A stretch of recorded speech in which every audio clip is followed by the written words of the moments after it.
Here we are again, America. Deer Hunter DVM coming back at you again. It's September the 4th, and the shift is going down right now. Whitetails are in transition between kind of summer and fall ranges, and they're starting to peel velvet a little bit. I got some trail camera photos of one that was just starting to slip velvet a couple days ago. So,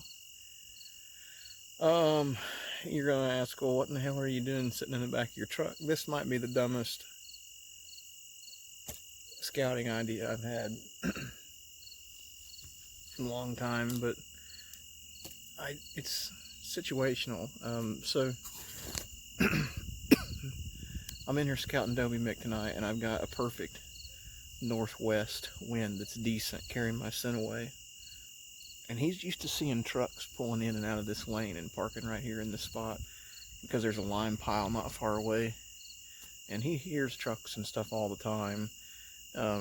But the reason why I'm sitting in on the toolbox of my truck with the spot and scope right there, I don't have a stand put up in here along these edges to give me enough relief to see over the hump of that, if you can see it, over the hump of that field out there. So,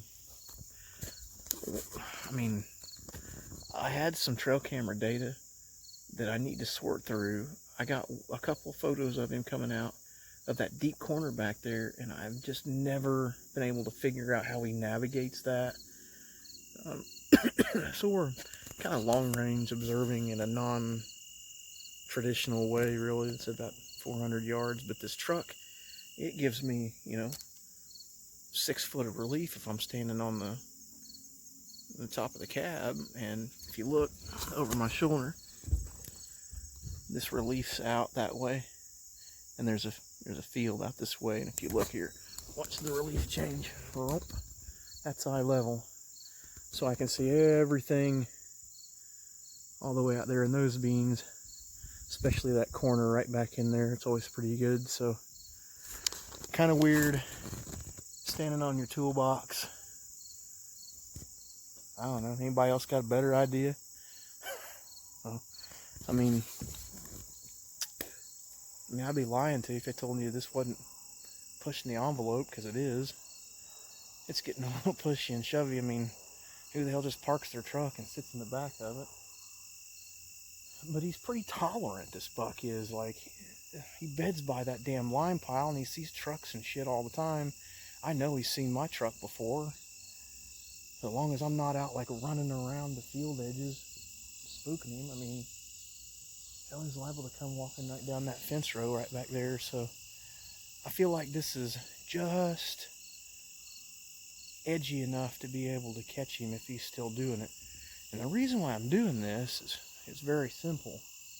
I'm going to have standing corn on the opposite side of that fence row over there. And that's no joke, where I've been eyeballing a spot for him.